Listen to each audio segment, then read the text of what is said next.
Pendant plusieurs jours de suite, des lambeaux d'armée en déroute avaient traversé la ville. Ce n'était point de la troupe, mais des hordes débandées. Les hommes avaient la barbe longue et sale, des uniformes en guenilles, et ils avançaient d'une allure molle, sans drapeau, sans régiment. Tous semblaient accablés, éreintés, incapables d'une pensée ou d'une résolution, marchant seulement par habitude, et tombant de fatigue sitôt qu'ils s'arrêtaient. On voyait surtout des mobilisés, gens pacifiques, rentiers tranquilles, pliant sous le poids du fusil, des petits mobelots alertes, faciles à l'épouvante et prompts à l'enthousiasme, prêts à l'attaque comme à la fuite, puis, au milieu d'eux, quelques culottes rouges, débris d'une division moulue dans une grande bataille, des artilleurs sombres alignés avec ses fantassins d'hiver, et, parfois, le casque brillant d'un dragon aux pieds pesants qui suivait avec peine la marche plus légère des lignards. Des légions de francs-tireurs aux appellations héroïques, les vengeurs de la défaite, les citoyens de la tombe, les partageurs de la mort, passaient à leur tour, avec des airs de bandits. Leur chef, ancien commerçant en drap ou en graines, ex-marchand de suif ou de savon, guerriers de circonstance, nommés officiers pour leurs écus ou la longueur de leurs moustaches, couverts d'armes, de flanelles et de galons, parlaient d'une voix retentissante, discutaient plans de campagne, et prétendaient soutenir seule la France agonisante sur leurs épaules de fanfarons, mais ils redoutaient parfois leurs propres soldats, gens de sac et de corde, souvent braves à outrance, pillards et débauchés. Les Prussiens allaient entrer dans Rouen, disait-on. La garde nationale qui, depuis 2 mois, faisait des reconnaissances très prudentes dans les bois voisins, fusillant parfois ses propres sentinelles, et se préparant au combat quand un petit lapin remuait sous des broussailles, était rentré dans ses foyers. Ses armes, ses uniformes, tout son attirail meurtrier dont elle épouvantait naguère les bornes des routes nationales à 3 lieues à la ronde, avait subitement disparu. Les derniers soldats français venaient enfin de traverser la Seine pour gagner Pont-Audemer par Saint-Sevé et Bourrachard, et, marchant après tous, le général désespéré, ne pouvant rien tenter avec ses loques disparates, éperdu lui-même dans la grande débâcle d'un peuple habitué à vaincre et désastreusement battu malgré sa bravoure légendaire, s'en allait à pied, entre 2 officiers d'ordonnance. Puis un calme profond, une attente épouvantée et silencieuse avait plané sur la cité. Beaucoup de bourgeois bedonnants, émasculés par le commerce, attendaient anxieusement les vainqueurs, tremblant qu'on ne considérât comme une arme leur broche à rôtir ou leur grand couteau de cuisine. La vie semblait arrêtée, les boutiques étaient closes, la rue muette. Quelquefois un habitant, intimidé par ce silence, filait rapidement le long des murs. L'angoisse de l'attente faisait désirer la venue de l'ennemi. Dans l'après-midi du jour qui suivit le départ des troupes françaises, quelques uhlans, sortis on ne sait d'où, traversèrent la ville avec célérité. Puis, un peu plus tard, une masse noire descendit de la côte Sainte-Catherine, tandis que 2 autres flots envahisseurs apparaissaient par les routes de Darnétal et de Bois-Guillaume. Les avant-gardes des 3 corps, juste au même moment, se joignirent sur la place de l'hôtel de ville, et, par toutes les rues voisines, l'armée allemande arrivait, déroulant ses bataillons qui faisaient sonner les pavés sous leurs pas durs et rythmés. Des commandements criés d'une voix inconnue et gutturale montaient le long des maisons qui semblaient mortes et désertes, tandis que, derrière les volets fermés, des yeux guettaient ces hommes victorieux, maîtres de la cité, des fortunes et des vies de par le droit de guerre. Les habitants, dans leurs chambres assombries, avaient l'affolement que donnent les cataclysmes, les grands bouleversements meurtriers de la terre, contre lesquels toute sagesse et toute force sont inutiles. Car la même sensation reparaît chaque fois que l'ordre établi des choses est renversé, que la sécurité n'existe plus, que tout ce que protégeait les lois des hommes ou celles de la nature, se trouve à la merci d'une brutalité inconsciente et féroce. Le tremblement de terre écrasant sous les maisons croulant un peuple entier, le fleuve débordé qui roule les paysans noyés avec les cadavres des béhufs et les poutres arrachées au toit, ou l'armée glorieuse massacrant ceux qui se défendent, emmenant les autres prisonniers, pillant au nom du sabre et remerciant un Dieu au son du canon, sont autant de fléaux effrayants qui déconcertent toute croyance à la justice éternelle, toute la confiance qu'on nous enseigne en la protection du ciel et en la raison de l'homme. Mais à chaque porte des petits détachements frappaient, puis disparaissaient dans les maisons. C'était l'occupation après l'invasion. Le devoir commençait pour les vaincus de se montrer gracieux envers les vainqueurs. Au bout de quelque temps, une fois la première terreur disparue, un calme nouveau s'établit.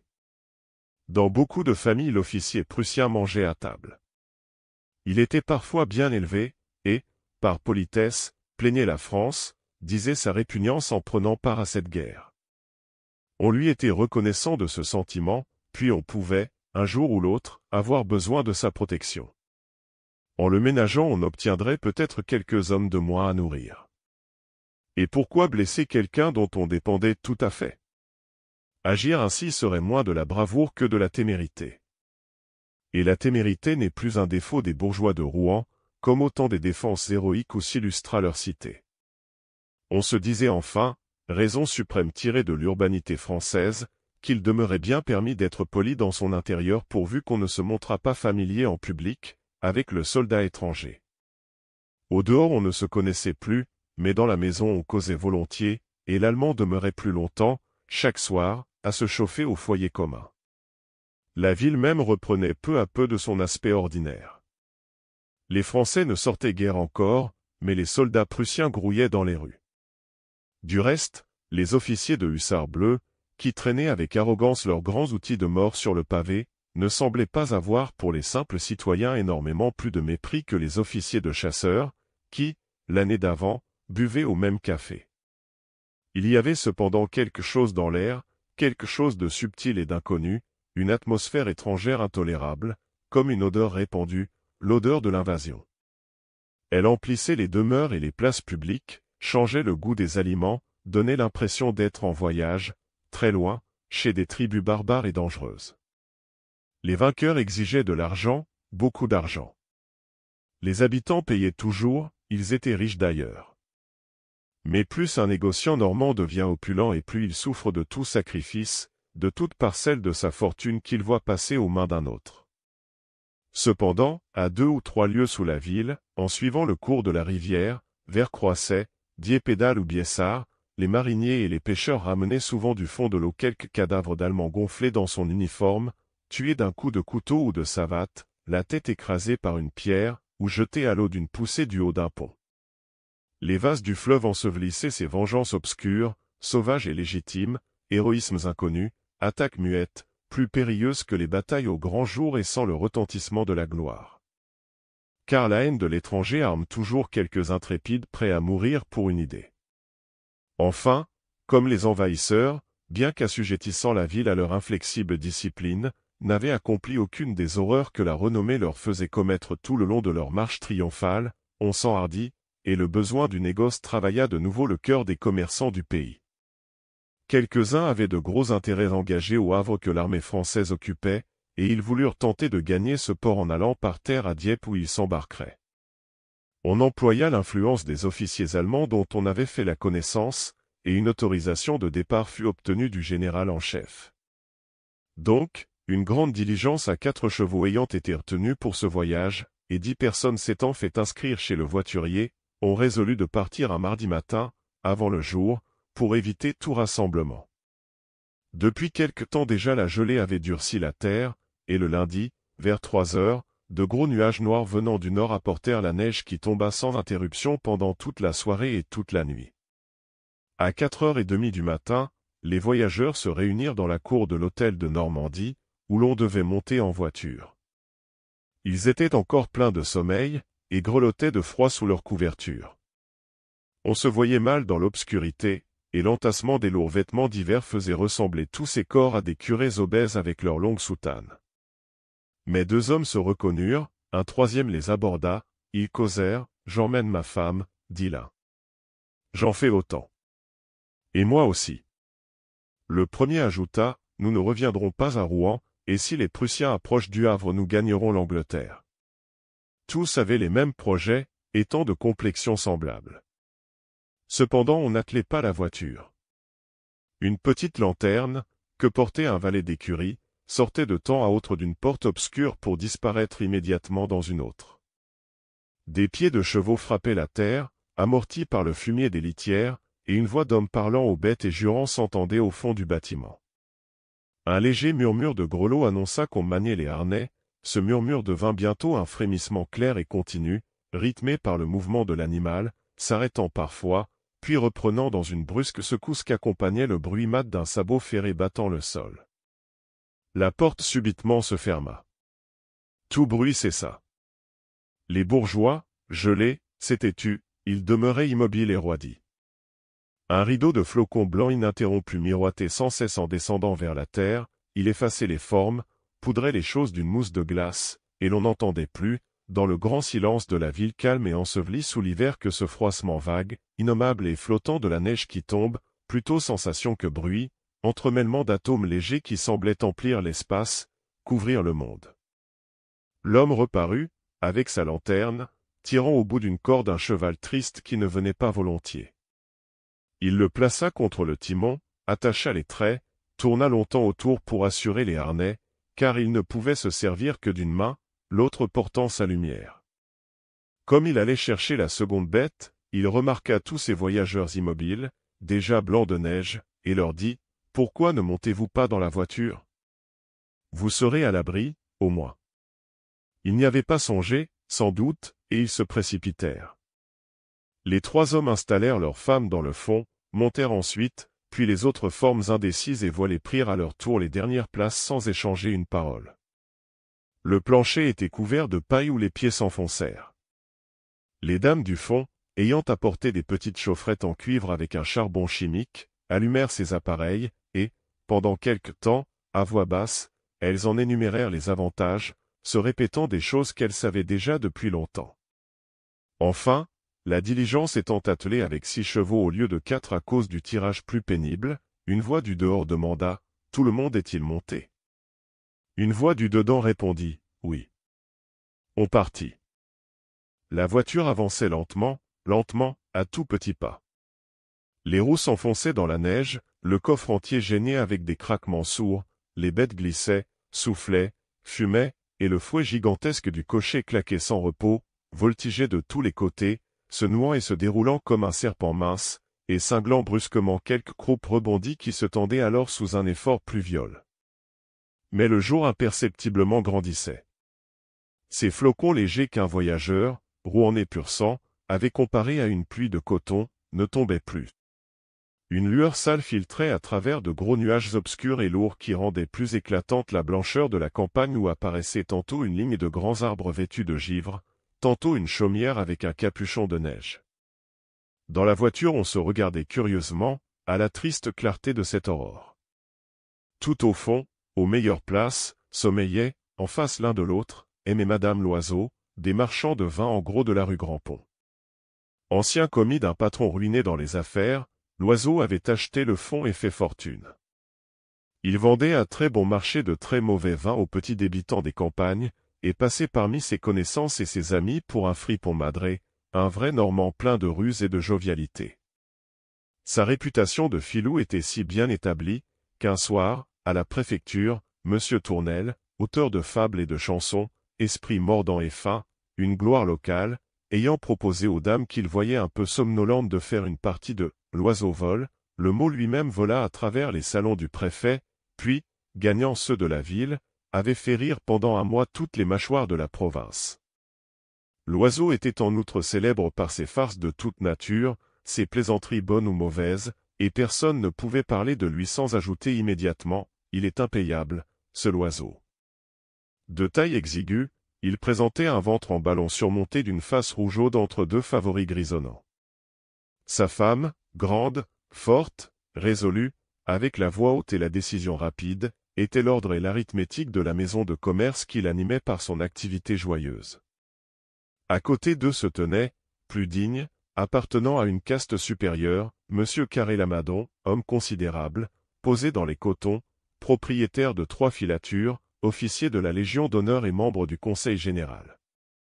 Il était resté tout le temps de l'Empire chef de l'opposition bienveillante, uniquement pour se faire payer plus cher son ralliement à la cause qu'il combattait avec des armes courtoises, selon sa propre expression.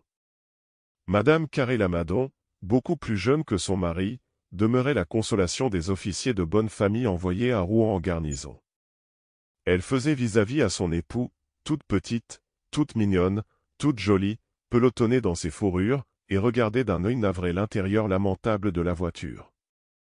Ses voisins, le comte et la comtesse Hubert de Bréville, portaient un des noms les plus anciens et les plus nobles de Normandie.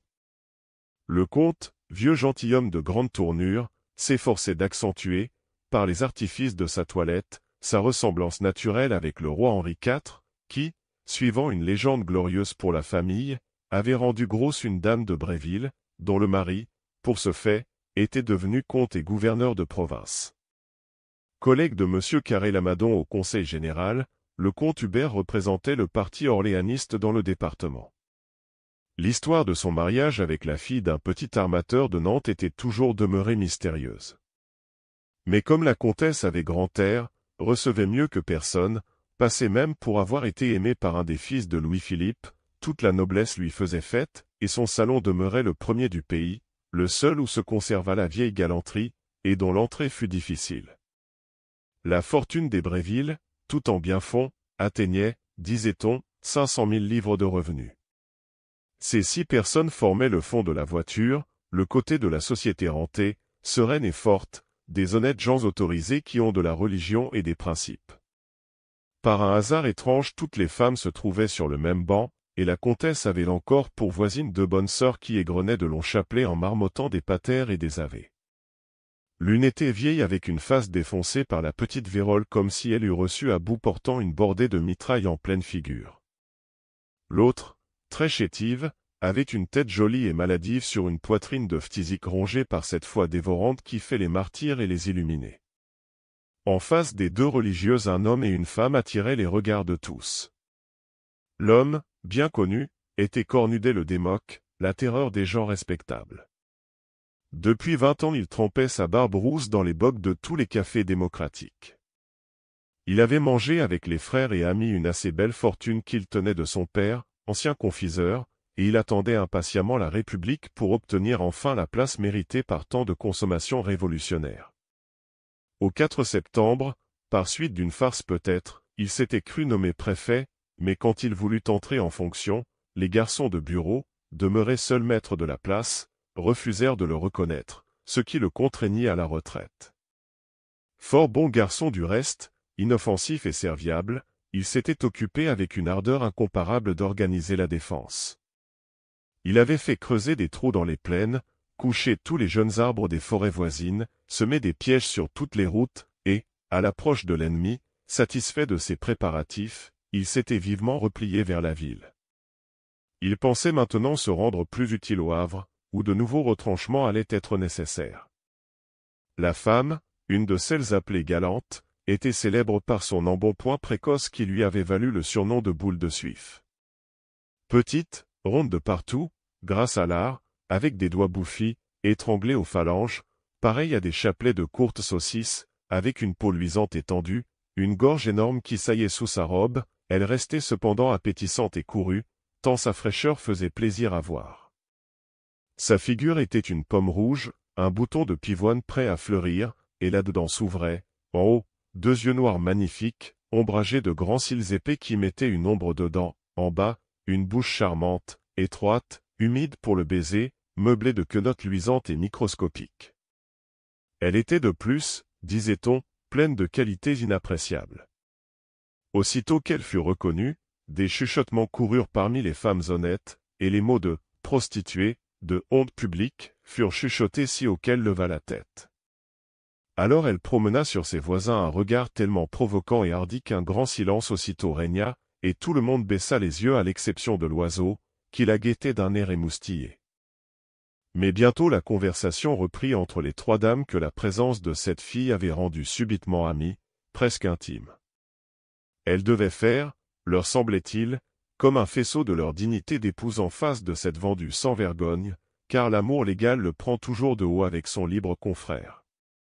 Les 3 hommes aussi, rapprochés par un instinct de conservateur à l'aspect de Cornudet, parlaient argent d'un certain ton dédaigneux pour les pauvres. Le comte Hubert disait les dégâts que lui avaient fait subir les Prussiens, les pertes qui résulteraient du bétail volé et des récoltes perdues, avec une assurance de grand seigneur 10 fois millionnaire que ces ravages gêneraient à peine une année. Monsieur Carré-Lamadon, fort éprouvé dans l'industrie cotonnière, avait eu soin d'envoyer 600 000 francs en Angleterre, une poire pour la soif qu'il se ménageait à toute occasion. Quant à l'oiseau, il s'était arrangé pour vendre à l'intendance française tous les vins communs qui lui restaient en cave, de sorte que l'État lui devait une somme formidable qu'il comptait bien toucher au Havre. Et tous les trois se jetaient des coups d'œil rapides et amicaux. Bien que de conditions différentes, ils se sentaient frères par l'argent, de la grande franc-maçonnerie de ceux qui possèdent, qui font sonner de l'or en mettant la main dans la poche de leur culotte. La voiture allait si lentement qu'à 10 heures du matin on n'avait pas fait 4 lieues. Les hommes descendirent 3 fois pour monter des côtes à pied. On commençait à s'inquiéter, car on devait déjeuner à Tot et l'on désespérait maintenant d'y parvenir avant la nuit. Chacun guettait pour apercevoir un cabaret sur la route, quand la diligence sombra dans un amoncellement de neige, et il fallut 2 heures pour la dégager. L'appétit grandissait, troublait les esprits, et aucune gargote, aucun marchand de vin ne se montrait, l'approche des Prussiens et le passage des troupes françaises affamées ayant effrayé toutes les industries. Les messieurs coururent aux provisions dans les fermes au bord du chemin, mais ils n'y trouvèrent pas même de pain, car le paysan, défiant, cachait ses réserves dans la crainte d'être pillé par les soldats qui, n'ayant rien à se mettre sous la dent, prenaient par force ce qu'ils découvraient. Vers 1 heure de l'après-midi, Loiseau annonça que décidément il se sentait un rude creux dans l'estomac. Tout le monde souffrait comme lui depuis longtemps, et le violent besoin de manger, augmentant toujours, avait tué les conversations.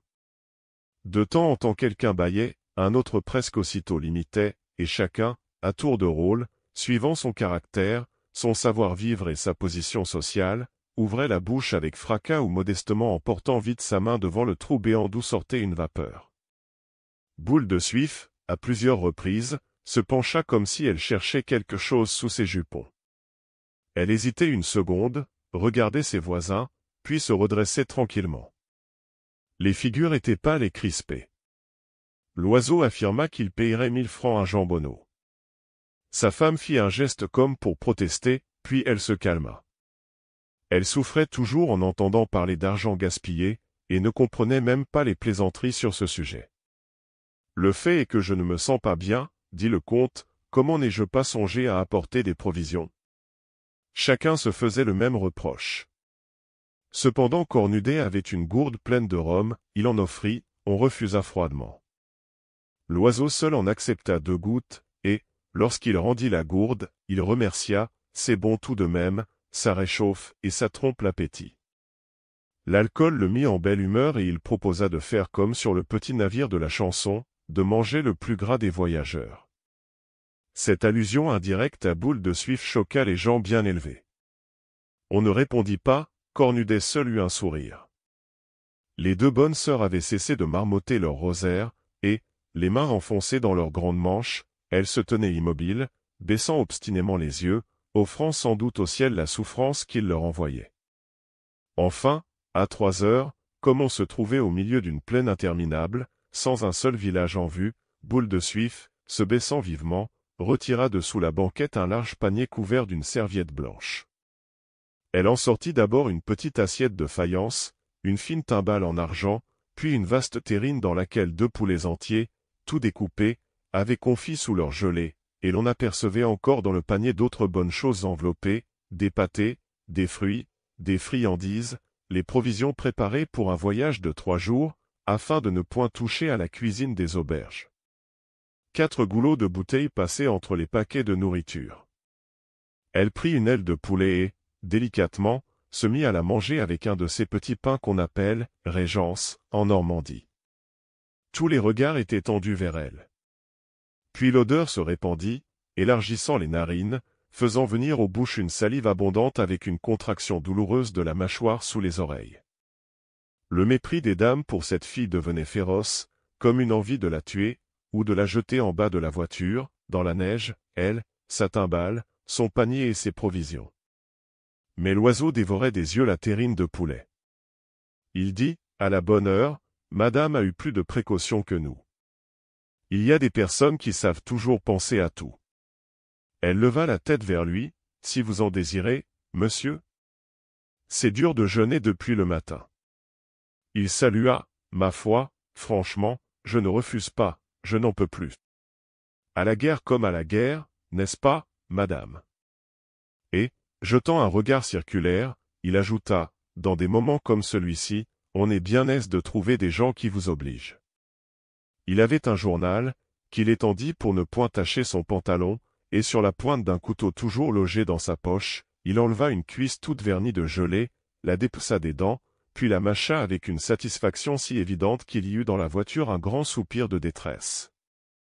Mais Boule de Suif, d'une voix humble et douce, proposa aux bonnes sœurs de partager sa collation. Elles acceptèrent toutes les deux instantanément, et, sans lever les yeux, se mirent à manger très vite après avoir balbutié des remerciements.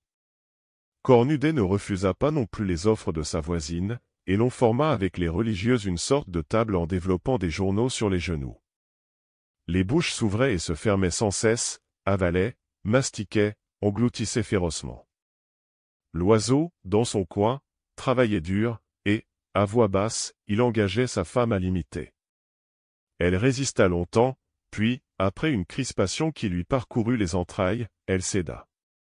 Alors son mari, arrondissant sa phrase, demanda à leur charmante compagne si elle lui permettait d'offrir un petit morceau à Madame Loiseau.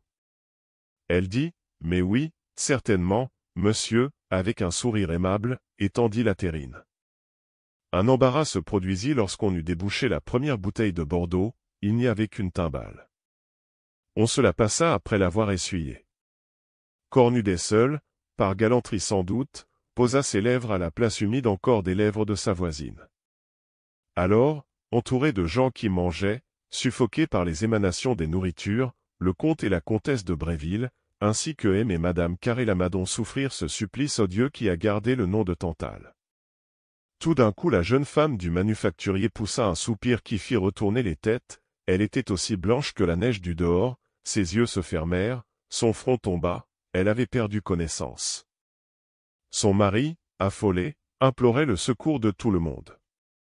Chacun perdait l'esprit, quand la plus âgée des bonnes sœurs, soutenant la tête de la malade, glissa entre ses lèvres la timbale de Boule de Suif et lui fit avaler quelques gouttes de vin.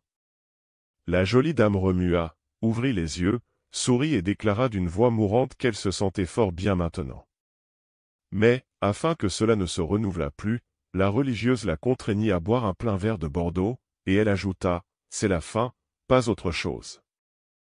Alors Boule de Suif, rougissante et embarrassée, balbutia en regardant les 4 voyageurs restés à jeûne, « Mon Dieu, si j'osais offrir à ces messieurs et à ces dames ». Elle se tut, craignant un outrage. L'oiseau prit la parole, et, parbleu, dans des cas pareils tout le monde est frère et doit céder. Allons, mesdames, pas de cérémonie, acceptez, que diable. Savons-nous si nous trouverons seulement une maison où passer la nuit? Du train dont nous allons, nous ne serons pas à Tôtes avant demain midi. On hésitait, personne n'osant assumer la responsabilité du « oui ». Mais le comte trancha la question. Il se tourna vers la grosse fille intimidée, et, prenant son grand air de gentilhomme, il lui dit « Nous acceptons avec reconnaissance, madame ». Le premier pas seul coûtait. Une fois le Rubicon passé, on s'en donna carrément. Le panier fut vidé. Il contenait encore un pâté de foie gras, un pâté de mauviettes, un morceau de langue fumée, des poires de crassane, un pavé de Pont-l'Évêque, des petits fours et une tasse pleine de cornichons et d'oignons au vinaigre, Boule de Suif, comme toutes les femmes, adorant les crudités. On ne pouvait manger les provisions de cette fille sans lui parler. Donc on causa, avec réserve d'abord, puis, comme elle se tenait fort bien, on s'abandonna davantage. Mesdames de Bréville et Carré-Lamadon, qui avaient un grand savoir-vivre, se firent gracieuses avec délicatesse. La comtesse surtout montra cette condescendance aimable des très nobles dames qu'aucun contact ne peut salir, et fut charmante. Mais la forte Madame Loiseau, qui avait une âme de gendarme, resta revêche, parlant peu et mangeant beaucoup. On s'entretint de la guerre naturellement. On raconta des faits horribles des Prussiens, des traits de bravoure des Français, et tous ces gens qui fuyaient rendirent hommage au courage des autres.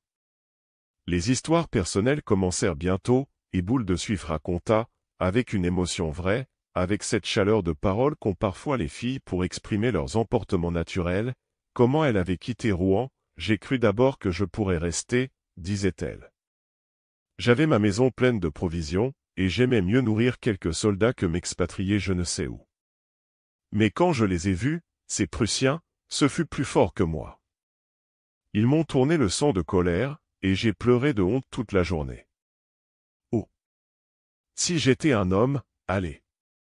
Je les regardais de ma fenêtre, ces gros porcs avec leurs casques à pointe, et ma bonne me tenait les mains pour m'empêcher de leur jeter mon mobilier sur le dos. Puis il en est venu pour loger chez moi, alors j'ai sauté à la gorge du premier. Ils ne sont pas plus difficiles à étrangler que d'autres. Et je l'aurais terminé, celui-là, si l'on ne m'avait pas tiré par les cheveux. Il a fallu me cacher après ça. Enfin, quand j'ai trouvé une occasion, je suis parti, et me voici. On la félicita beaucoup. Elle grandissait dans l'estime de ses compagnons qui ne s'étaient pas montrés si crânes, et Cornudet, en l'écoutant, gardait un sourire approbateur et bienveillant d'apôtre, de même après 30 ans un dévot louait Dieu, car les démocrates à longue barbe ont le monopole du patriotisme comme les hommes en soutane ont celui de la religion. Il parla à son tour d'un ton doctrinaire, avec l'emphase apprise dans les proclamations qu'on collait chaque jour au mur, et il finit par un morceau d'éloquence où il étriait magistralement cette crapule de Badinguet. Mais Boule de Suif aussitôt se fâcha, car elle était bonapartiste. Elle devenait plus rouge qu'une guigne, et, bégayant d'indignation, « J'aurais bien voulu vous voir à sa place, vous autres. Ça aurait été du propre, ah oui. C'est vous qui l'avez trahi, cet homme.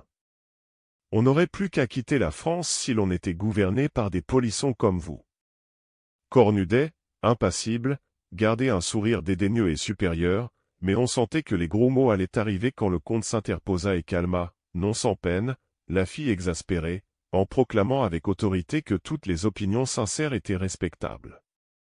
Cependant la comtesse et la manufacturière, qui avaient dans l'âme la haine irraisonnée des gens comme il faut pour la République, et cette instinctive tendresse que nourrissent toutes les femmes pour les gouvernements à panache et despotiques, se sentaient, malgré elles, attirées vers cette prostituée pleine de dignité, dont les sentiments ressemblaient si fort aux leurs. Le panier était vide. Adi on l'avait tari sans peine, en regrettant qu'il ne fût pas plus grand. La conversation continua quelque temps, un peu refroidie néanmoins depuis qu'on avait fini de manger. La nuit tombait, l'obscurité peu à peu devint profonde, et le froid, plus sensible pendant les digestions, faisait frissonner Boule de Suif, malgré sa graisse. Alors madame de Bréville lui proposa sa chaufferette dont le charbon depuis le matin avait été plusieurs fois renouvelé, et l'autre accepta tout de suite, car elle se sentait les pieds gelés. Mesdames Carré-Lamadon et Loiseau donnèrent les leurs aux religieuses. Le cocher avait allumé ses lanternes. Elles éclairaient d'une lueur vive un nuage de buée au-dessus de la croupe en sueur des timoniers, et, des deux côtés de la route, la neige qui semblait se dérouler sous le reflet mobile des lumières. On ne distinguait plus rien dans la voiture, mais tout à coup un mouvement se fit entre Boule de Suif et Cornudet, et Loiseau, dont l'œil fouillait l'ombre, crut voir l'homme à la grande barbe s'écarter vivement comme s'il eût reçu quelques bons coups lancés sans bruit. Des petits points de feu parurent en avant sur la route. C'était Tot. On avait marché 11 heures, ce qui, avec les 2 heures de repos laissées en 4 fois aux chevaux pour manger l'avoine et souffler, faisait 14. On entra dans le bourg et devant l'hôtel du commerce on s'arrêta. La portière s'ouvrit. Un bruit bien connu fit tressaillir tous les voyageurs, c'étaient les heurts d'un fourreau de sabre sur le sol. Aussitôt la voix d'un Allemand cria quelque chose. Bien que la diligence fût immobile, personne ne descendait, comme si l'on se fût attendu à être massacré à la sortie. Alors le conducteur apparut tenant à la main une de ces lanternes qui éclaira subitement jusqu'au fond de la voiture les 2 rangs de têtes effarées, dont les bouches étaient ouvertes et les yeux écarquillés de surprise et d'épouvante. À côté du cocher se tenait, en pleine lumière, un officier allemand, un grand jeune homme excessivement mince et blond, serré dans son uniforme comme une fille en son corset, et portant sur le côté sa casquette plate et cirée qui le faisait ressembler au chasseur d'un hôtel anglais. Sa moustache démesurée, à longs poils droits, s'amincissant indéfiniment de chaque côté et terminée par un seul fil blond si mince qu'on n'en apercevait pas la fin, semblait peser sur les coins de sa bouche, et, tirant la joue, imprimait aux lèvres un pli tombant. Il invita en français d'Alsacien les voyageurs à sortir, disant d'un ton raide, « Foulez-vous et cendres, messieurs et dames. » Les 2 bonnes sœurs obéirent les premières avec une docilité de saintes filles habituées à toutes les soumissions. Le comte et la comtesse parurent ensuite, suivis du manufacturier et de sa femme, puis de l'oiseau poussant devant lui sa grande moitié. Celui-ci, en mettant pied à terre, dit à l'officier, « Bonjour, monsieur », par un sentiment de prudence bien plus que de politesse. L'autre, insolent comme les gens tout-puissants, le regarda sans répondre. Boule de Suif et Cornudet, bien que près de la portière, descendirent les derniers, graves et hautains devant l'ennemi. La grosse fille tâchait de se dominer et d'être calme, le démoc tourmentait d'une main tragique et un peu tremblante sa longue barbe roussâtre. Il voulait garder de la dignité, comprenant qu'en ces rencontres-là chacun représente un peu son pays, et pareillement révolté par la souplesse de leurs compagnons, elle tâchait de se montrer plus fière que ses voisines les femmes honnêtes, tandis que lui, sentant bien qu'il devait l'exemple, continuait en toute son attitude sa mission de résistance commencée au défoncement des routes. On entra dans la vaste cuisine de l'auberge, et l'Allemand, s'étant fait présenter l'autorisation de départ signée par le général en chef et où étaient mentionnés les noms, le signalement et la profession de chaque voyageur, examina longuement tout ce monde, comparant les personnes aux renseignements écrits. Puis il dit brusquement, « C'est bien », et il disparut. Alors on respira. On avait faim encore, le souper fut commandé. Une demi-heure était nécessaire pour l'apprêter, et, pendant que 2 servantes avaient l'air de s'en occuper, on alla visiter les chambres. Elles se trouvaient toutes dans un long couloir que terminait une porte vitrée marquée d'un numéro parlant. Enfin on allait se mettre à table, quand le patron de l'auberge parut lui-même. C'était un ancien marchand de chevaux, un gros homme asthmatique, qui avait toujours des sifflements, des enrouements, des chants de glaire dans le larynx. Son père lui avait transmis le nom de Follenvie. Il demanda. « Mademoiselle Élisabeth Rousset ?» Boule de Suif tressaillit, se retourna. « C'est moi. »« Mademoiselle, l'officier prussien veut vous parler immédiatement. »« À moi ?»« Oui, si vous êtes bien mademoiselle Élisabeth Rousset. » Elle se troubla, réfléchit une seconde, puis déclara carrément. « C'est possible, mais je n'irai pas. » Un mouvement se fit autour d'elle, chacun discutait, cherchait la cause de cet ordre. Le comte s'approcha. « Vous avez tort, madame, car votre refus peut amener des difficultés considérables, non seulement pour vous, mais même pour tous vos compagnons. Il ne faut jamais résister aux gens qui sont les plus forts. Cette démarche assurément ne peut présenter aucun danger, c'est sans doute pour quelque formalité oubliée. » Tout le monde se joignit à lui, on la pria, on la pressa, on la sermonna, et l'on finit par la convaincre, car tous redoutaient les complications qui pourraient résulter d'un coup de tête. Elle dit enfin. « C'est pour vous que je le fais, bien sûr. » La comtesse lui prit la main. « Et nous vous en remercions. » Elle sortit. On l'attendit pour se mettre à table. Chacun se désolait de n'avoir pas été demandé à la place de cette fille violente et irascible, et préparait mentalement des platitudes pour le cas où on l'appellerait à son tour. Mais au bout de 10 minutes elle reparut, soufflant, rouge à suffoquer, exaspérée. Elle balbutiait, « Oh la canaille ! La canaille !» Tous s'empressaient pour savoir, mais elle ne dit rien, et, comme le comte insistait, elle répondit avec une grande dignité, « Non, cela ne vous regarde pas, je ne peux pas parler. » Alors on s'assit autour d'une haute soupière d'où sortait un parfum de chou. Malgré cette alerte, le souper fut gai. Le cidre était bon, le ménage Loiseau et les bonnes sœurs en prirent, par économie. Les autres demandèrent du vin, Cornudet réclama de la bière. Il avait une façon particulière de déboucher la bouteille, de faire mousser le liquide, de le considérer en penchant le verre, qu'il élevait ensuite entre la lampe et son œil pour bien apprécier la couleur. Quand il buvait, sa grande barbe, qui avait gardé la nuance de son breuvage aimé, semblait tressaillir de tendresse, ses yeux louchaient pour ne point perdre de vue sa chope, et il avait l'air de remplir l'unique fonction pour laquelle il était né. On eût dit qu'il établissait en son esprit un rapprochement et comme une affinité entre les 2 grandes passions qui occupaient toute sa vie, le pellel et la révolution, et assurément il ne pouvait déguster l'un sans songer à l'autre. M et madame Follenvie dînaient tout au bout de la table.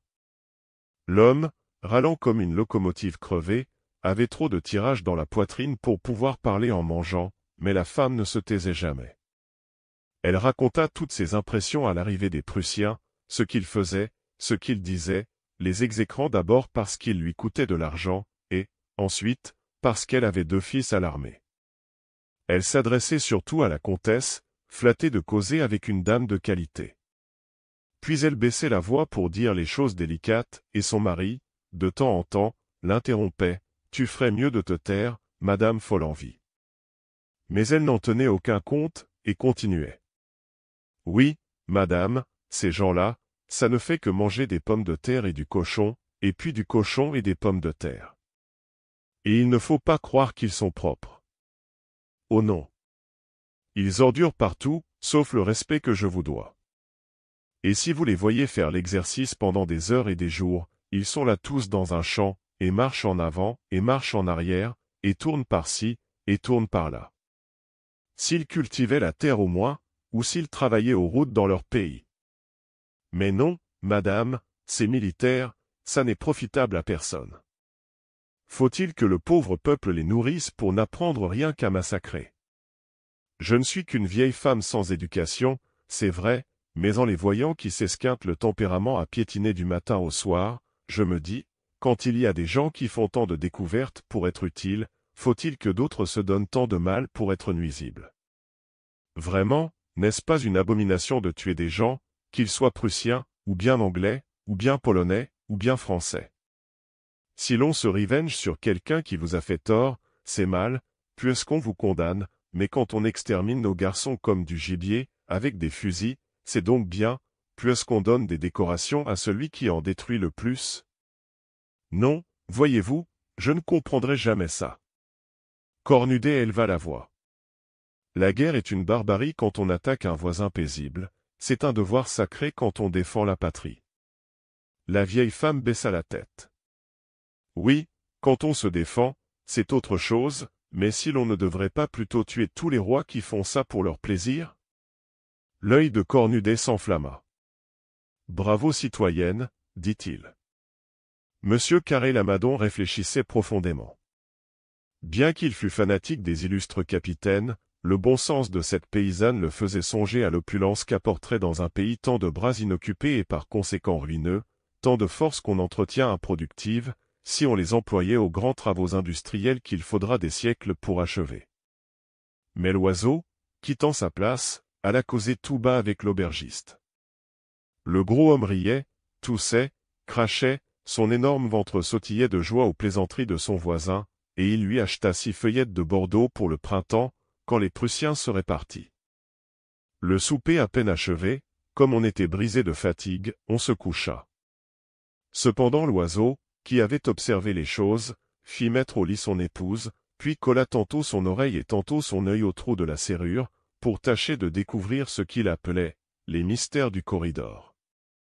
Au bout d'une heure environ, il entendit un frôlement, regarda bien vite, et aperçut Boule de Suif qui paraissait plus replète encore sous un peignoir de cachemire bleu, bordé de dentelle blanche.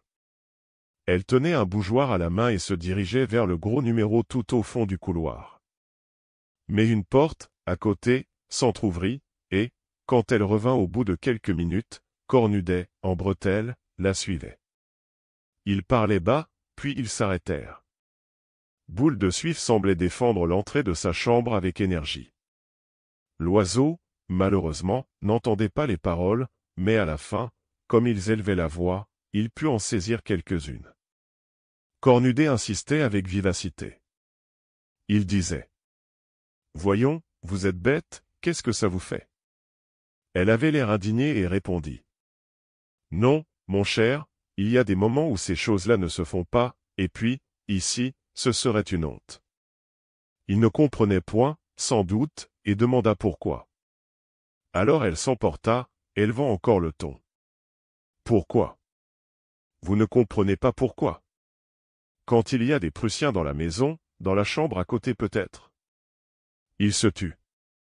Cette pudeur patriotique de Catin qui ne se laissait point caresser près de l'ennemi, dut réveiller en son cœur sa dignité défaillante, car, après l'avoir seulement embrassé, il regagna sa porte à pas de loup.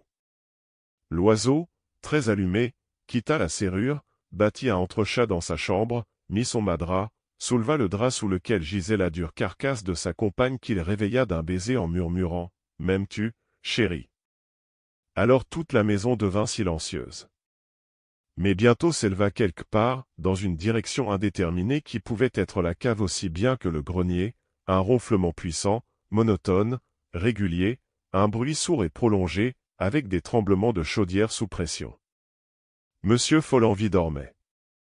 Comme on avait décidé qu'on partirait à 8 heures le lendemain, tout le monde se trouva dans la cuisine, mais la voiture, dont la bâche avait un toit de neige, se dressait solitaire au milieu de la cour, sans chevaux et sans conducteur. On chercha en vain celui-ci dans les écuries, dans les fourrages, dans les remises. Alors tous les hommes se résolurent à battre le pays et ils sortirent. Ils se trouvèrent sur la place, avec l'église au fond et, des deux côtés, des maisons basses où l'on apercevait des soldats prussiens. Le premier qu'ils virent épluchait des pommes de terre. Le second, plus loin, lavait la boutique du coiffeur. Un autre, barbu jusqu'aux yeux, embrassait un mioche qui pleurait et le berçait sur ses genoux pour tâcher de l'apaiser, et les grosses paysannes dont les hommes étaient à l'armée de la guerre, indiquaient par signe à leurs vainqueurs obéissants le travail qu'il fallait entreprendre, fendre du bois, tremper la soupe, moudre le café, un d'eux-mêmes laver le linge de son hôtesse, une aïeule toute impotente. Le comte, étonné, interrogea le bedeau qui sortait du presbytère. Le vieux rat d'église lui répondit « Oh, ceux-là ne sont pas méchants, c'est pas des Prussiens à ce qu'on dit. Ils sont de plus loin, je ne sais pas bien d'où, et ils ont tous laissé une femme et des enfants au pays, ça ne les amuse pas, la guerre, allez. Je suis sûr qu'on pleure bien aussi là-bas après les hommes, et ça fournira une fameuse misère chez eux comme chez nous. Ici, encore, on n'est pas trop malheureux pour le moment, parce qu'ils ne font pas de mal et qu'ils travaillent comme s'ils étaient dans leur maison. Voyez-vous, monsieur, entre pauvres gens, faut bien qu'on cède. C'est les grands qui font la guerre. Cornudet, indigné de l'entente cordiale établie entre les vainqueurs et les vaincus, se retira, préférant s'enfermer dans l'auberge. Loiseau eut un mot pour rire, il repeuple. Monsieur Carré-Lamadon eut un mot grave, il répare. Mais on ne trouvait pas le cocher. À la fin on le découvrit dans le café du village, attablé fraternellement avec l'ordonnance de l'officier. Le comte l'interpella. Ne vous avait-on pas donné l'ordre d'atteler pour 8 heures? Ah bien oui, mais on m'en a donné un autre depuis. Lequel? De ne pas atteler du tout. Qui vous a donné cet ordre? Ma foi. Le commandant prussien. Pourquoi? Je n'en sais rien. Allez lui demander. On me défend d'atteler, moi je n'attelle pas, voilà. C'est lui-même qui vous a dit cela? Non, monsieur, c'est l'aubergiste qui m'a donné l'ordre de sa part. Quand ça? Hier soir, comme j'allais me coucher. Les 3 hommes rentrèrent fort inquiets. On demanda monsieur Follenvie, mais la servante répondit que monsieur, à cause de son asthme, ne se levait jamais avant 10 heures. Il avait même formellement défendu de le réveiller plus tôt, excepté en cas d'incendie. On voulut voir l'officier, mais cela était impossible absolument, bien qu'il logeât dans l'auberge. Monsieur Follenvie seul était autorisé à lui parler pour les affaires civiles. Alors on attendit. Les femmes remontèrent dans leur chambre, et des futilités les occupèrent. Cornudet s'installa sous la haute cheminée de la cuisine, où flambait un grand feu. Il se fit apporter là une des petites tables du café, une canette, et il tira sa pipe qui jouissait parmi les démocrates d'une considération presque égale à la sienne, comme si elle avait servi la patrie en servant à Cornudet. C'était une superbe pipe en écume admirablement culottée, aussi noire que les dents de son maître, mais parfumée, recourbée, luisante, familière à sa main, et complétant sa physionomie. Et il demeura immobile, les yeux tantôt fixés sur la flamme du foyer, tantôt sur la mousse qui couronnait sa chope, et chaque fois qu'il avait bu, il passait d'un air satisfait ses longs doigts maigres dans ses longs cheveux gras pendant qu'il humait sa moustache frangée d'écume. Loiseau, sous prétexte de se dégourdir les jambes, alla placer du vin aux débitants du pays. Le comte et le manufacturier se mirent à causer politique. Ils prévoyaient l'avenir de la France. L'un croyait aux d'Orléans, l'autre à un sauveur inconnu, un héros qui se révélerait quand tout serait désespéré, un du Guesclin, une Jeanne d'Arc peut-être. Ou un autre Napoléon Ier. Ah! Si le prince impérial n'était pas si jeune. Cornudet, les écoutant, souriait en homme qui sait le mot des destinées. Sa pipe embaumait la cuisine. Comme 10 heures sonnaient, Monsieur Follenvie parut. On l'interrogea bien vite, mais il ne put que répéter 2 ou 3 fois, sans une variante, ces paroles: « L'officier m'a dit comme ça, Monsieur Follenvie, vous défendrez qu'on attelle demain la voiture de ces voyageurs. Je ne veux pas qu'ils partent sans mon ordre. Vous entendez? Ça suffit. » Alors on voulut voir l'officier. Le comte lui envoya sa carte où M. Carré-Lamadon ajouta son nom et tous ses titres. Le Prussien fit répondre qu'il admettrait ces 2 hommes à lui parler quand il aurait déjeuné, c'est-à-dire vers 1 heure. Les dames reparurent et l'on mangea quelque peu, malgré l'inquiétude. Boule de Suif semblait malade et prodigieusement troublé. On achevait le café quand l'ordonnance vint chercher ces messieurs. Loiseau se joignit aux 2 premiers, mais comme on essayait d'entraîner Cornudet pour donner plus de solennité à leur démarche, il déclara fièrement qu'il entendait n'avoir jamais aucun rapport avec les Allemands, et il se remit dans sa cheminée, demandant une autre canette. Les 3 hommes montèrent et furent introduits dans la plus belle chambre de l'auberge où l'officier les reçut, étendu dans un fauteuil, les pieds sur la cheminée, fumant une longue pipe de porcelaine, et enveloppé par une robe de chambre flamboyante, dérobée sans doute dans la demeure abandonnée de quelques bourgeois de mauvais goût. Il ne se leva pas, ne les salua pas, ne les regarda pas. Il présentait un magnifique échantillon de la goujaterie naturelle aux militaires victorieux. Au bout de quelques instants il dit enfin: « Qu'est-ce que vous voulez ? » Le comte prit la parole: « Nous désirons partir, monsieur. » « Non. Oserais-je vous demander la cause de ce refus ? » « Parce que Tché ne veut pas. Je vous ferai respectueusement observer, monsieur, que votre général en chef nous a délivré une permission de départ pour gagner Dieppe, et je ne pense pas que nous ayons rien fait pour mériter vos rigueurs. Tché ne veut pas. Voilà tout. Vous pouvez tes centres. » S'étant inclinés tous les 3 ils se retirèrent. L'après-midi fut lamentable. On ne comprenait rien à ce caprice d'Allemand, et les idées les plus singulières troublaient les têtes. Tout le monde se tenait dans la cuisine, et l'on discutait sans fin, imaginant des choses invraisemblables. On voulait peut-être les garder comme otages, mais dans quel but? Ou les emmener prisonniers? Ou, plutôt, leur demander une rançon considérable? À cette pensée une panique les affola. Les plus riches étaient les plus épouvantés, se voyant déjà contraints, pour racheter leur vie, de verser des sacs pleins d'or entre les mains de ce soldat insolent. Ils se creusaient la cervelle pour découvrir des mensonges acceptables, dissimuler leur richesse, se faire passer pour pauvres, très pauvres. Loiseau enleva sa chaîne de montre et la cacha dans sa poche. La nuit qui tombait augmenta les appréhensions. La lampe fut allumée, et comme on avait encore 2 heures avant le dîner, Madame Loiseau proposa une partie de 31. Ce serait une distraction. On accepta. Cornudet lui-même, ayant éteint sa pipe par politesse, y prit part. Le comte battit les cartes, donna Boule de Suif avait 31 d'emblée, et bientôt l'intérêt de la partie apaisa la crainte qui hantait les esprits. Mais Cornudet s'aperçut que le ménage Loiseau s'entendait pour tricher. Comme on allait se mettre à table, M. Follenvie reparut, et de sa voix graillonnante il prononça: « L'officier prussien fait demander à mademoiselle Élisabeth Rousset si elle n'a pas encore changé d'avis. » Boule de Suif resta debout, toute pâle, puis, devenant subitement cramoisie, elle eut un tel étouffement de colère qu'elle ne pouvait plus parler. Enfin elle éclata: « Vous lui direz à cette crapule, à ce saligaud, à cette charogne de Prussiens, que jamais je ne voudrais, vous entendez bien, jamais, jamais, jamais. » Le gros aubergiste sortit.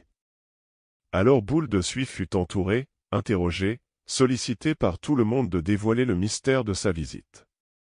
Elle résista d'abord, mais l'exaspération l'emporta bientôt. « Ce qu'il veut. »« Ce qu'il veut ? Il veut coucher avec moi » cria-t-elle. Personne ne se choqua du mot, tant l'indignation fut vive. Cornudet brisa sa chope en la reposant violemment sur la table. C'était une clameur de réprobation contre ce soudard ignoble, un souffle de colère, une union de tous pour la résistance, comme si l'on eût demandé à chacun une partie du sacrifice exigé d'elle. Le comte déclara avec dégoût que ces gens-là se conduisaient à la façon des anciens barbares. Les femmes surtout témoignèrent à Boule de Suif une commisération énergique et caressante. Les bonnes sœurs, qui ne se montraient qu'au repas, avaient baissé la tête et ne disaient rien. On dîna néanmoins lorsque la première fureur fut apaisée, mais on parla peu, on songeait. Les dames se retirèrent de bonne heure, et les hommes, tout en fumant, organisèrent un écarté auquel fut convié M. Follenvie qu'on avait l'intention d'interroger habilement sur les moyens à employer pour vaincre la résistance de l'officier. Mais il ne songeait qu'à ses cartes, sans rien écouter, sans rien répondre, et il répétait sans cesse « Au jeu, messieurs, au jeu ». Son attention était si tendue qu'il en oubliait de cracher, ce qui lui mettait parfois des points d'orgue dans la poitrine. Ses poumons sifflants donnaient toute la gamme de l'asthme, depuis les notes graves et profondes jusqu'aux enrouements aigus des jeunes coqs essayant de chanter. Il refusa même de monter quand sa femme, qui tombait de sommeil, vint le chercher. Alors elle partit toute seule, car elle était, du matin, toujours levée avec le soleil, tandis que son homme était, du soir, toujours prêt à passer la nuit avec des amis. Il lui cria « Tu placeras mon lait de poule devant le feu », et se remit à sa partie. Quand on vit bien qu'on n'en pourrait rien tirer, on déclara qu'il était temps de s'en aller, et chacun gagna son lit. On se leva encore d'assez bonne heure le lendemain, avec un espoir indéterminé, un désir plus grand de s'en aller, une terreur du jour à passer dans cette horrible petite auberge. Hélas! Les chevaux restaient à l'écurie, le cocher demeurait invisible. On alla, par déséuvrement, tourner autour de la voiture. Le déjeuner fut bien triste, et il s'était produit comme un refroidissement vis-à-vis de Boule de Suif, car la nuit, qui porte conseil, avait un peu modifié les jugements. On en voulait presque à cette fille, maintenant, de n'avoir pas été trouver secrètement le Prussien, afin de ménager, au réveil, une bonne surprise à ses compagnons. Quoi de plus simple? Qui l'eût su d'ailleurs? Elle aurait pu sauver les apparences en faisant dire à l'officier qu'elle prenait en pitié leur détresse. Pour elle ça avait si peu d'importance. Mais personne n'avouait encore ses pensées. Dans l'après-midi, comme on s'ennuyait à périr, le comte proposa de faire une promenade aux alentours du village. Chacun s'enveloppa avec soin et la petite société partit, à l'exception de Cornudet, qui préférait rester près du feu, et des bonnes sœurs, qui passaient leur journée dans l'église ou chez le curé. Le froid, plus intense de jour en jour, piquait cruellement le nez et les oreilles, les pieds devenaient si douloureux que chaque pas était une souffrance, et lorsque la campagne se découvrit, elle leur apparut si effroyablement lugubre sous cette blancheur illimitée que tout le monde aussitôt retourna, l'âme glacée et le cœur serré. Les 4 femmes marchaient devant, les 3 hommes suivaient, un peu derrière. Loiseau, qui comprenait la situation, demanda tout à coup si cette garce-là allait les faire rester longtemps encore dans un pareil endroit. Le comte, toujours courtois, dit qu'on ne pouvait exiger d'une femme un sacrifice aussi pénible, et qu'il devait venir d'elle-même.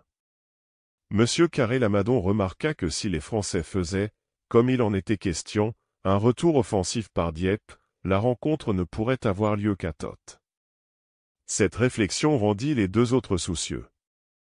Si l'on se sauvait à pied, dit Loiseau.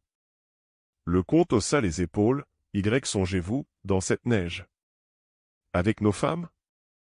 Et puis nous serions tout de suite poursuivis, rattrapés en 10 minutes, et ramenés prisonniers à la merci des soldats. C'était vrai, on se tut. Les dames parlaient toilette, mais une certaine contrainte semblait les désunir. Tout à coup, au bout de la rue, l'officier parut. Sur la neige qui fermait l'horizon, il profilait sa grande taille de guêpe en uniforme, et marchait, les genoux écartés, de ce mouvement particulier aux militaires qui s'efforcent de ne point maculer leurs bottes soigneusement cirées. Il s'inclina en passant près des dames, et regarda dédaigneusement les hommes qui eurent, du reste, la dignité de ne se point découvrir, bien que Loiseau ébauchât un geste pour retirer sa coiffure. Boule de Suif était devenue rouge jusqu'aux oreilles, et les 3 femmes mariées ressentaient une grande humiliation d'être ainsi rencontrées par ce soldat, dans la compagnie de cette fille qu'il avait si cavalièrement traitée. Alors on parla de lui, de sa tournure, de son visage. Madame Carré-Lamadon, qui avait connu beaucoup d'officiers et qui les jugeait en connaisseur, trouvait celui-là pas mal du tout, elle regrettait même qu'il ne fût pas français, parce qu'il ferait un fort joli hussard dont toutes les femmes assurément raffoleraient. Une fois rentré, on ne sut plus que faire. Des paroles aigres furent même échangées à propos de choses insignifiantes. Le dîner silencieux dura peu, et chacun monta se coucher, espérant dormir pour tuer le temps. On descendit le lendemain avec des visages fatigués et des cœurs exaspérés. Les femmes parlaient à peine à boule de suif. Une cloche tinta. C'était pour un baptême. La grosse fille avait un enfant élevé chez des paysans d'Yvetot. Elle ne le voyait pas une fois l'an, et n'y songeait jamais, mais la pensée de celui qu'on allait baptiser lui jeta au cœur une tendresse subite et violente pour le sien, et elle voulut absolument assister à la cérémonie. Aussitôt qu'elle fut partie, tout le monde se regarda, puis on rapprocha les chaises, car on sentait bien qu'à la fin il fallait décider quelque chose. Loiseau eut une inspiration, il était d'avis de proposer à l'officier de garder Boule de Suif toute seule, et de laisser partir les autres. Monsieur Follenvie se chargea encore de la commission, mais il redescendit presque aussitôt. L'Allemand, qui connaissait la nature humaine, l'avait mis à la porte. Il prétendait retenir tout le monde tant que son désir ne serait pas satisfait. Alors le tempérament populacier de Madame Loiseau éclata, nous n'allons pourtant pas mourir de vieillesse ici. Puisque c'est son métier, à cette gueuse, de faire ça avec tous les hommes, je trouve qu'elle n'a pas le droit de refuser l'un plutôt que l'autre. Je vous demande un peu, ça a pris tout ce qu'elle a trouvé dans Rouen, même des cochers. Oui, madame, le cocher de la préfecture. Je le sais bien, moi, il achète son vin à la maison. Et aujourd'hui qu'il s'agit de nous tirer d'embarras, elle fait la mijaurée, cette morveuse. Moi, je trouve qu'il se conduit très bien, cet officier. Il est peut-être privé depuis longtemps, et nous étions là trois qu'il aurait sans doute préféré. Mais non, il se contente de celle à tout le monde. Il respecte les femmes mariées. Songez donc, il est le maître. Il n'avait qu'à dire « je veux », et il pouvait nous prendre de force avec ses soldats. Les deux femmes eurent un petit frisson. Les yeux de la jolie Madame Carré-Lamadon brillaient, et elle était un peu pâle, comme si elle se sentait déjà prise de force par l'officier. Les hommes, qui discutaient à l'écart, se rapprochèrent. Loiseau, furibond, voulait livrer, cette misérable, pieds et poings liés à l'ennemi.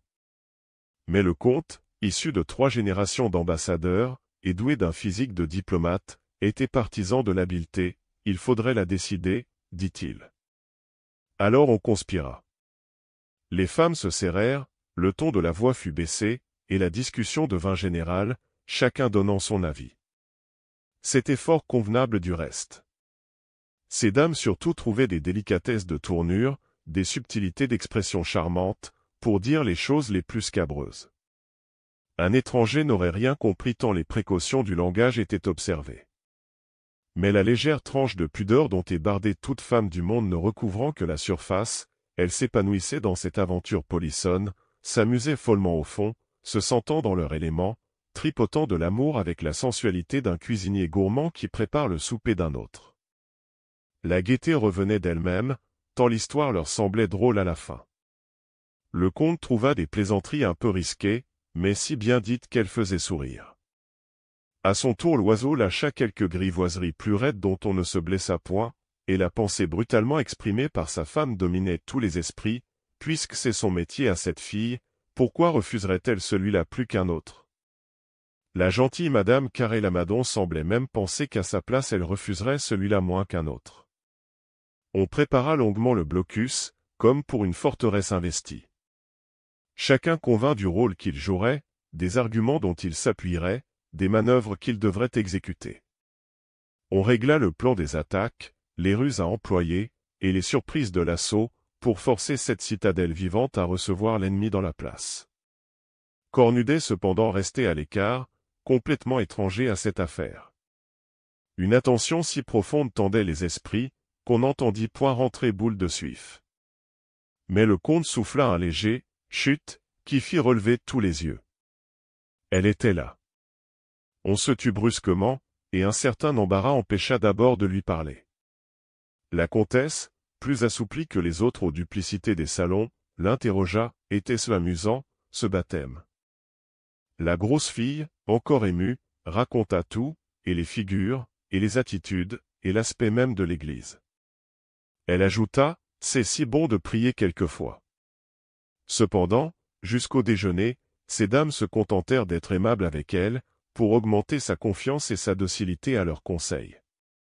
Aussitôt à table, on commença les approches. Ce fut d'abord une conversation vague sur le dévouement. On cita des exemples anciens, Judith et Holoferne, puis, sans aucune raison, Lucrèce avec Sextus, Cléopâtre faisant passer par sa couche tous les généraux ennemis, et les y réduisant à des servilités d'esclaves. Alors se déroula une histoire fantaisiste, éclose dans l'imagination de ces millionnaires ignorants, où les citoyennes de Rome allaient endormir à Capoue Hannibal entre leurs bras, et, avec lui, ses lieutenants, et les phalanges des mercenaires.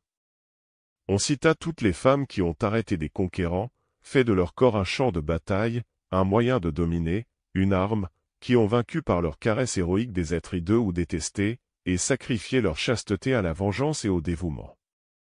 On parla même en termes voilés de cette Anglaise de grande famille qui s'était laissé inoculer une horrible et contagieuse maladie pour la transmettre à Bonaparte sauvé miraculeusement, par une faiblesse subite, à l'heure du rendez-vous fatal. Et tout cela était raconté d'une façon convenable et modérée, où parfois éclatait un enthousiasme voulu propre à exciter l'émulation. On aurait pu croire, à la fin, que le seul rôle de la femme, ici-bas, était un perpétuel sacrifice de sa personne, un abandon continu aux caprices des soldatesques. Les deux bonnes sœurs ne semblaient point entendre, perdues en des pensées profondes. Boule de Suif ne disait rien. Pendant toute l'après-midi on la laissa réfléchir. Mais, au lieu de l'appeler « Madame », comme on avait fait jusque-là, on lui disait simplement « Mademoiselle », sans que personne sût bien pourquoi, comme si l'on avait voulu la faire descendre d'un degré dans l'estime qu'elle avait escaladé, lui faire sentir sa situation honteuse. Au moment où l'on servit le potage, M. Follenvie reparut, répétant sa phrase de la veille, l'officier prussien fait demander à mademoiselle Élisabeth Rousset si elle n'a point encore changé d'avis. Boule de Suif répondit sèchement, non, monsieur. Mais au dîner la coalition faiblit. Loiseau eut 3 phrases malheureuses.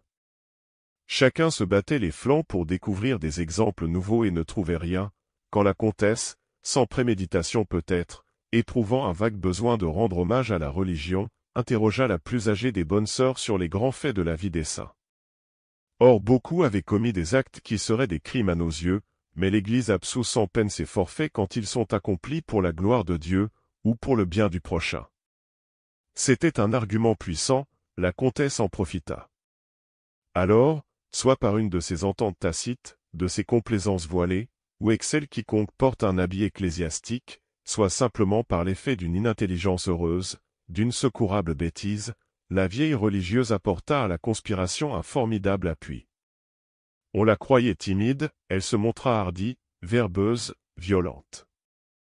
Celle-là n'était pas troublée par les tâtonnements de la casuistique, sa doctrine semblait une barre de fer, sa foi n'hésitait jamais, sa conscience n'avait point de scrupules.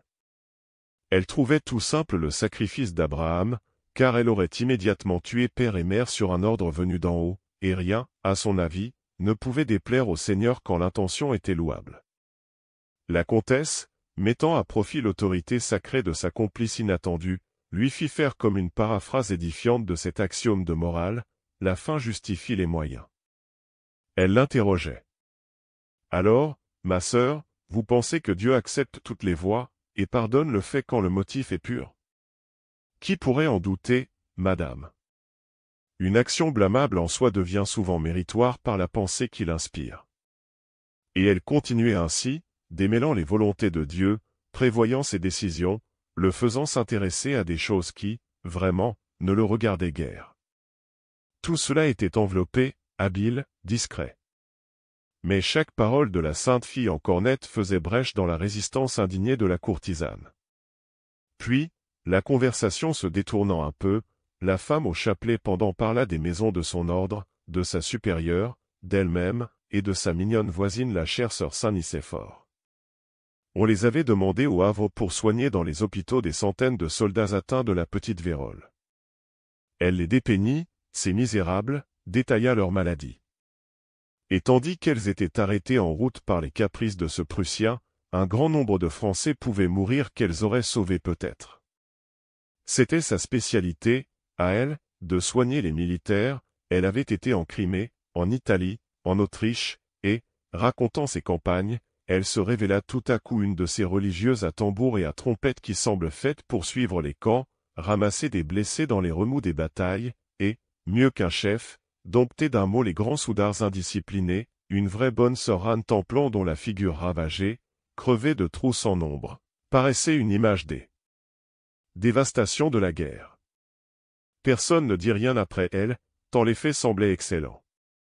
Aussitôt le repas terminé, on remonta bien vite dans les chambres pour ne descendre, le lendemain, qu'assez tard dans la matinée.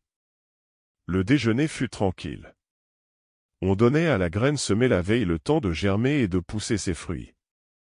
La comtesse proposa de faire une promenade dans l'après-midi, alors le comte, comme il était convenu, prit le bras de Boule de Suif, et demeura derrière les autres, avec elle. Il lui parla de ce ton familier, paternel, un peu dédaigneux, que les hommes posaient en ploie avec les filles, l'appelant « ma chère enfant », la traitant du haut de sa position sociale, de son honorabilité indiscutée. Il pénétra tout de suite au vif de la question. « Donc vous préférez nous laisser ici, exposés comme vous-même à toutes les violences qui suivraient un échec des troupes prussiennes, plutôt que de consentir à une de ces complaisances que vous avez vues si souvent en votre vie ?» Boule de Suif ne répondit rien.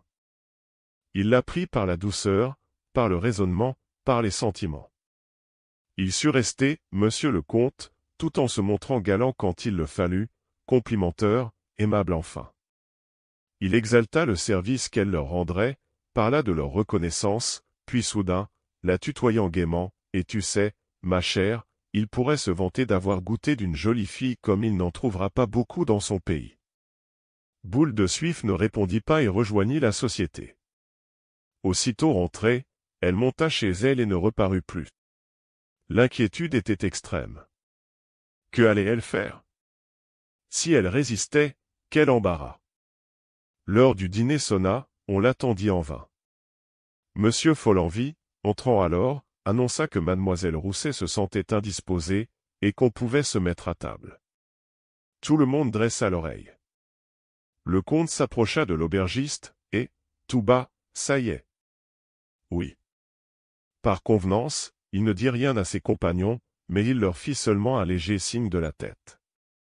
Aussitôt un grand soupir de soulagement sortit de toutes les poitrines, une allégresse parut sur les visages. L'oiseau cria, « Saperlipopette !» Je paye du champagne si l'on en trouve dans l'établissement, et madame Loiseau eut une angoisse lorsque le patron revint avec 4 bouteilles aux mains. Chacun était devenu subitement communicatif et bruyant, une joie égrillarde emplissait les cœurs. Le comte parut s'apercevoir que madame Carré-Lamadon était charmante, le manufacturier fit des compliments à la comtesse. La conversation fut vive, enjouée, pleine de traits. Tout à coup, Loiseau, la face anxieuse et levant les bras, hurla « Silence !» Tout le monde se tut, surpris, presque effrayé déjà. Alors il tendit l'oreille en faisant « chut » des 2 mains, leva les yeux vers le plafond, écouta de nouveau, et reprit, de sa voix naturelle, « Rassurez-vous, tout va bien. » On hésitait à comprendre, mais bientôt un sourire passa. Au bout d'un quart d'heure il recommença la même farce, la renouvela souvent dans la soirée, et il faisait semblant d'interpeller quelqu'un à l'étage au-dessus, en lui donnant des conseils à double sens puisés dans son esprit de commis voyageur. Par moments il prenait un air triste pour soupirer, « Pauvre fille », ou bien il murmurait entre ses dents d'un air rageur, « Gueux de Prussien, va ». Quelquefois, au moment où l'on n'y songeait plus, il poussait d'une voix vibrante plusieurs « assez ». Assez, et ajoutait, comme se parlant à lui-même, pourvu que nous la revoyions, qu'il ne l'en fasse pas mourir, le misérable. Bien que ces plaisanteries fussent d'un goût déplorable, elles amusaient et ne blessaient personne, car l'indignation dépend des milieux comme le reste, et l'atmosphère qui s'était peu à peu créée autour d'eux était chargée de pensées grivoises. Au dessert, Les femmes elles-mêmes firent des allusions spirituelles et discrètes. Les regards luisaient, on avait bu beaucoup. Le comte, qui conservait même en ses écarts sa grande apparence de gravité, trouva une comparaison fort goûtée sur la fin des hivernages au pôle et la joie des naufragés qui voient s'ouvrir une route vers le sud. L'oiseau, lancé, se leva, un verre de champagne à la main, « Je bois à notre délivrance ». Tout le monde fut debout, on l'acclamait. Les deux bonnes sœurs, elles-mêmes, sollicitées par ces dames, consentirent à tremper leurs lèvres dans ce vin mousseux dont elles n'avaient jamais goûté. Elles déclarèrent que cela ressemblait à la limonade gazeuse, mais que c'était plus fin cependant. L'oiseau résuma la situation. C'est malheureux de ne pas avoir de piano parce qu'on pourrait pincer un quadrille. Cornudet n'avait pas dit un mot, pas fait un geste, il paraissait même plongé dans des pensées très graves, et tirait parfois, d'un geste furieux, sa grande barbe qu'il semblait vouloir allonger encore. Enfin, vers minuit, comme on allait se séparer, l'oiseau qui titubait, lui tapa soudain sur le ventre et lui dit en bredouillant, « Vous n'êtes pas farce, vous, ce soir, vous ne dites rien, citoyen. » Mais Cornudet releva brusquement la tête, et parcourant la société d'un regard luisant et terrible, « Je vous dis à tous que vous venez de faire une infamie. » Il se leva, gagna la porte, répéta encore une fois, « Une infamie », et disparut. Cela jeta un froid d'abord. L'oiseau interloqué restait bête, mais il reprit son aplomb, puis, tout à coup, se tordit en répétant, « Ils sont trop verts mon vieux, ils sont trop verts. » Comme on ne comprenait pas, il raconta les « mystères du corridor ». Alors il y eut une reprise de gaieté formidable. Ces dames s'amusaient comme des folles. Le comte et monsieur Carré-Lamadon pleuraient à force de rire. Ils ne pouvaient croire. Comment? Vous êtes sûr? Il voulait. Je vous dis que je l'ai vu. Et, elle a refusé. Parce que le Prussien était dans la chambre à côté. Pas possible? Je vous le jure. Le comte étouffait. L'industriel se comprimait le ventre à deux mains. L'oiseau continuait. Et, vous comprenez, ce soir, il ne la trouve pas drôle, mais pas du tout. Et tous les trois repartaient, malades, essoufflés, toussant. On se sépara là-dessus.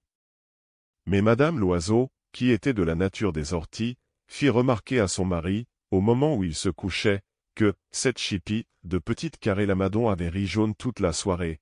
Tu sais, les femmes, quand ça en tient pour l'uniforme, qu'il soit français ou bien prussien, ça leur est, ma foi, bien égal. Si ce n'est pas une pitié, Seigneur Dieu. Et toute la nuit, dans l'obscurité du corridor coururent comme des frémissements, des bruits légers, à peine sensibles, pareils à des souffles, des effleurements de pieds nus, d'imperceptibles craquements.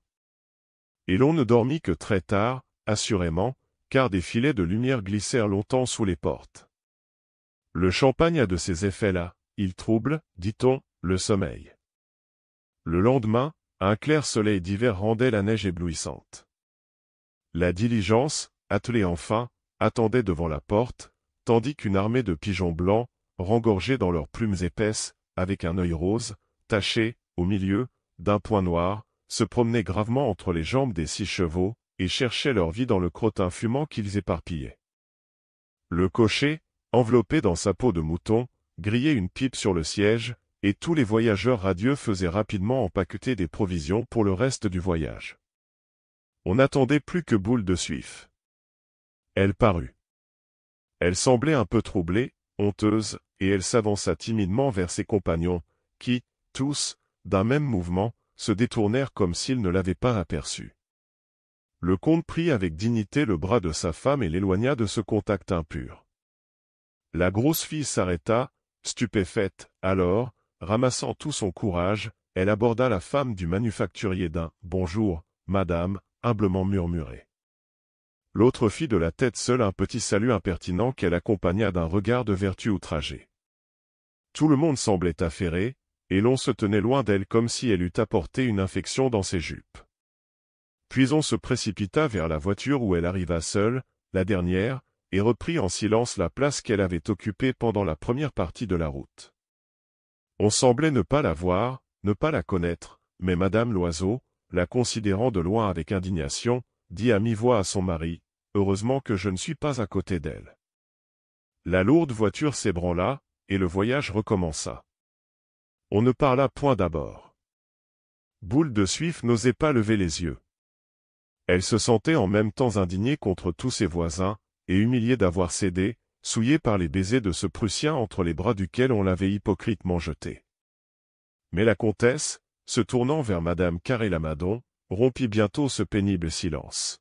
« Vous connaissez, je crois, madame d'Etrelles ? » ?»« Oui, c'est une de mes amies. »« Quelle charmante femme !»« Ravissante !»« Une vraie nature d'élite, fort instruite d'ailleurs, et artiste jusqu'au bout des doigts, elle chante à ravir et dessine dans la perfection. » Le manufacturier causait avec le comte, et au milieu du fracas des vitres un mot parfois jaillissait, « coupons échéance prime à terme ». L'oiseau, qui avait chippé le vieux jeu de cartes de l'auberge engraissé par 5 ans de frottement sur les tables mal essuyées, attaqua un bésigue avec sa femme. Les bonnes sœurs prirent à leur ceinture le long rosaire qui pendait, firent ensemble le signe de la croix, et tout à coup leurs lèvres se mirent à remuer vivement, se hâtant de plus en plus, précipitant leurs vagues murmures comme pour une course d'Orémus, et de temps en temps elles baisaient une médaille, se signaient de nouveau, puis recommençaient leur marmottement rapide et continu. Cornudet songeait, immobile.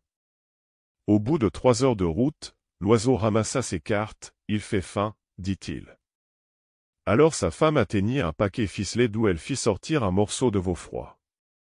Elle le découpa proprement par tranches minces et fermes, et tous deux se mirent à manger. « Si nous en faisions autant, dit la comtesse. » On y consentit et elle déballa les provisions préparées pour les 2 ménages. C'était, dans un de ces vases allongés dont le couvercle porte un lièvre en faïence, pour indiquer qu'un lièvre empâté gît au-dessous, une charcuterie succulente, où de blanches rivières de lard traversaient la chair brune du gibier, mêlée à d'autres viandes hachées fin. Un beau carré de gruyère, apporté dans un journal, gardé imprimé, fait divers, sur sa pâte onctueuse. Les 2 bonnes sœurs développèrent un rond de saucisson qui sentait l'ail, et Cornudet, plongeant les 2 mains en même temps dans les vastes poches de son paletot-sac, tira de l'une 4 œufs durs et de l'autre le crouton d'un pain.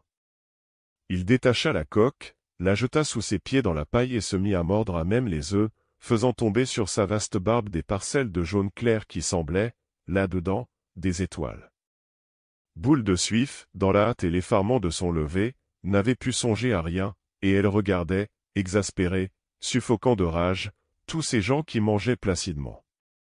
Une colère tumultueuse la crispa d'abord, et elle ouvrit la bouche pour leur crier leur fait avec un flot d'injures qui lui montait aux lèvres, mais elle ne pouvait pas parler tant l'exaspération l'étranglait. Personne ne la regardait, ne songeait à elle. Elle se sentait noyée dans le mépris de ces gredins honnêtes qui l'avaient sacrifiée d'abord, rejetée ensuite, comme une chose malpropre et inutile. Alors elle songea à son grand panier tout plein de bonnes choses qu'ils avaient goulûment dévorées, à ses 2 poulets luisants de gelée, à ses pâtés, à ses poires, à ses 4 bouteilles de Bordeaux, et sa fureur tombant soudain, comme une corde trop tendue qui casse, elle se sentit prête à pleurer.